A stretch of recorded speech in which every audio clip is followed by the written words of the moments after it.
Walz lied.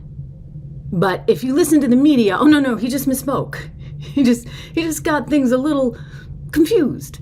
Right? This is CNN talking about how Tim Walz, the governor of Minnesota, was bragging about all his military accolades when in fact he never even was actually in a combat zone, and somehow we're supposed to think he just misspoke. Watch. And Eva, the Harris campaign now says that Minnesota Governor Tim Walz misspoke in that newly resurfaced video from 2018 in which he said he handled assault weapons in war. What more can you tell us? Yeah, they're walking back those comments now, saying that that Governor Walz did misspeak, that he never was in active war, and they are just retreating on those remarks. This has been sort of an unforced error on his part, and we'll see how this continues to play out for him.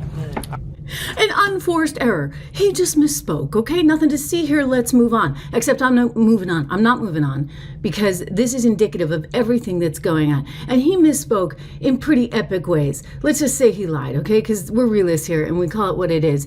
Here he is back, a few years back, I should say, with what he actually said. I got a few of these clips to run. Hello, everyone. I'm Congressman Tim Walz. It's a real honor to be able to pay tribute to the 34th Red Bull Infantry Division and to your families and friends as you prepare to deploy in support of Operation Iraqi Freedom. As a 24-year veteran of the National Guard and the Red Bull Division and a retired Command Sergeant Major, I'm especially proud of you. Oops! You see, he wasn't actually a retired Sergeant Command Major. He kind of inflated that. Apparently he didn't bother with the coursework that would have given him that promotion. He just went with it anyway. I mean, is this not the lefty way or what?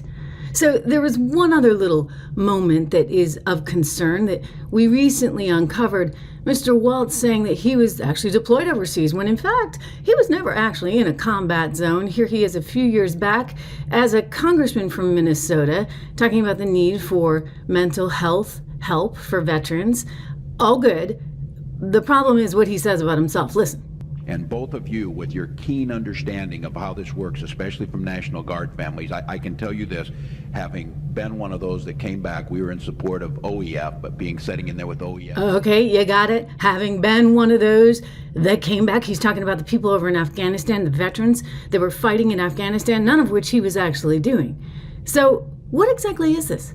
Are you just misspeaking for decades and decades and nobody discovers until it just so happens that Kamala Harris decides to pick you, Mr. Walz, to be her VP? This is interesting. So one of his former military superiors went on CNN to do this little interview and he was speaking out.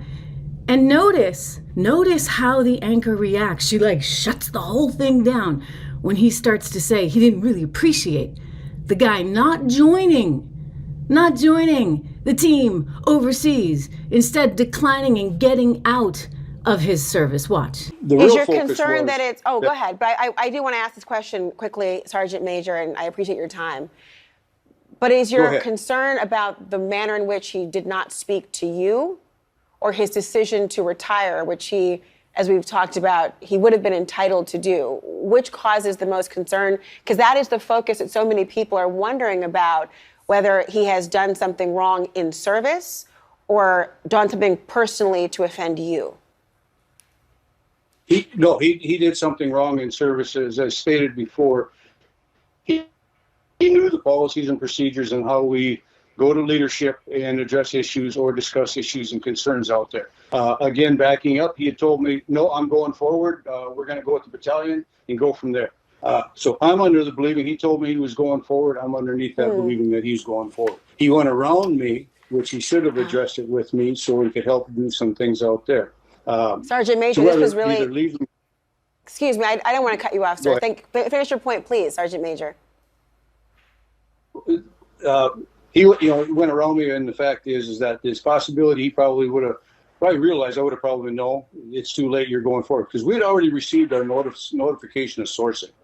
And there's one other little point out there that people say, well, he hadn't been notified yet.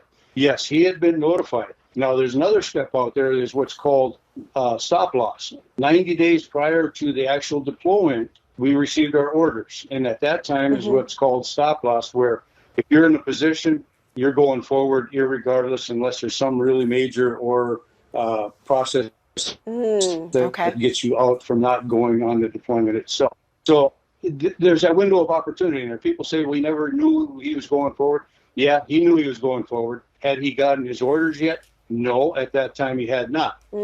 As far as being a command sergeant major, as soon as he retired, or I'm going to go with the term retired, which he did, and he was eligible after 20 years to get a full retirement. He was taken out of the academy at that time. Here's another thing about. Well, Sergeant Major, I do want to hear that.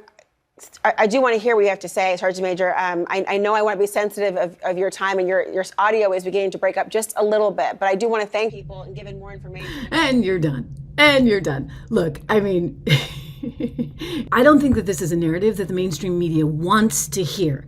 I mean, you look at what's going on in the New York Times. I'm going to show that to you in just a second. And it's very obvious. There's only one point of view allowed. Thank you very much, ladies and gentlemen. But first, a quick word from one of our sponsors. Hey everyone, I'm Trish Regan, and so happy to be coming to you live all week long from the stunning island of Ireland. Just incredible. You know, when I was a little kid and we'd visit here, my mom would say, if you're lucky enough, you might actually get a pot of gold at the end of a rainbow, because that's where the leprechauns leave it. So we looked, we didn't find any, but I consider it probably having been good advice, because as I got older, I learned that gold is pretty valuable. It's valuable in terms of diversification. I encourage you to take a look at it, and when you do, call our friends, our wonderful sponsors over at American Hartford Gold. You can go to trishlovesgold.com, Trish Loves Gold, and wow, it's windy here. You can text 65532, my name, Trish, to 65532 for your chance to get up to $15,000 in free silver, ladies and gentlemen. Just a terrific offer. It was windy, right? Very, very windy. Well, the mainstream media, they are just all over Donald Trump in a negative, nasty way, to use his terminology. But yet they're glorifying Walz and Kamala at a really nauseating pace. I mean, for example, consider what we've just talked about in terms of Walz and, you know, dodging military service and all that good stuff. Well, here is the headline in the New York Times over the weekend. Walz in the National Guard, a steady rise, ending with a hard decision. Oh my goodness. Do I choose politics or do I go overseas and fight for my country? That was the really hard decision. In his military career, they write, Tim Walz achieved one of the highest enlisted ranks in the Army.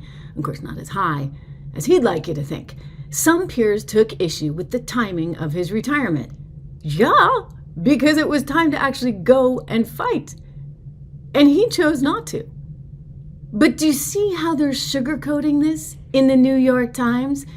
You want to believe that they'd actually say something like that about Donald Trump? They wouldn't. We know that. And so it's really kind of nauseating. I mean, here's another example of this rampant media bias coming to us from every network and the New York Times. Take a peek here.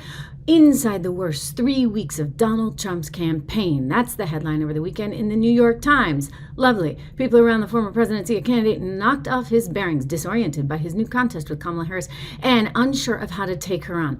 I actually don't think that's true at all. I think that they knew all along that eventually if they could just paint the race as Trump versus Kamala, they'd win that. But you've got the media, you see, that literally actively participated in the takedown of a president that would be Joe Biden. I mean, they were right there, ready, willing, and able when David Plouffe and David Axelrod and Barack Obama cued them. Off they went, and they started attacking Biden. And they demoralized, if you would, the Democrat base. I mean, the Democrat base, who voted for the guy? Think about that. You actually were told, oh no, he's totally fine. Don't believe the crazy right-wing media that says maybe he's faltering, maybe he's not what he once was. They wanted you to think he was totally fine. They wanted him to get elected. And then someone set him up because they knew the poor guy couldn't actually string together a sentence that was cohesive for 2 minutes. He never could. I mean, granted, he's gotten a lot worse as of late, and we do think he's deteriorating massively. But, ladies and gentlemen, would you have taken him out like this?